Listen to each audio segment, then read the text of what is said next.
Hi friends, நம்ம இப்போ என்ன பண்ண போகிறோம்னா சிக்கன் இருந்தால் இந்த மாதிரி செஞ்சு பாருங்கள், செம்ம டேஸ்ட்டாக இருக்கும். ஃபஸ்ட்டு அடுப்பில் கடாய் வச்சுட்டு 1 டீஸ்பூன் இதை கடுகு எண்ணெய் ஊற்றிட்டு எண்ணெய் சூடானதுக்கப்புறம் 1 டீஸ்பூன் கடுகு 1 டீஸ்பூன் சீரகம் போட்டு அது நல்லா புரிஞ்சதுக்கப்புறமா 2 வெங்காயம் குட்டி குட்டியாக கட் பண்ணி எடுத்துருக்கேன். அதை போட்டு அதை ஃபுல்லாக நல்லா வதக்கி எடுத்துக்கணும். பொன்னிறமாக வர வரைக்கும் வதங்கினதுக்கப்புறம் தேவையான அளவு உப்பு போட்டு வதக்கிட்டு இஞ்சி பூண்டு பேஸ்ட் போட்டு நல்லா வதக்கி எடுத்துக்கணும்.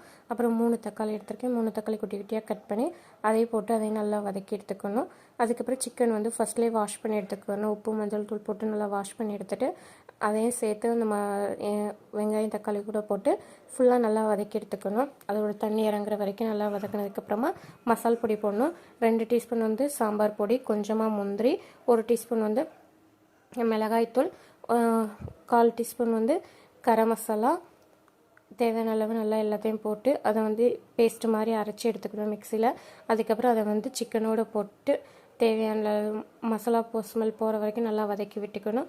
அப்புறம் தேவையான அளவு தண்ணி ஊற்றிட்டு அது நல்லா ரெடியாகிற வரைக்கும் இது பண்ணிக்கணும். அப்புறம் குழம்பு நல்லா நம்மளுக்கு எந்த கன்சிஸ்டன்சியில் வேணுமோ அந்தளவு ரெடி பண்ணிக்கிட்டோம்னா ரெடி ஆயிரும். வாங்க சாப்பிட்லாம்.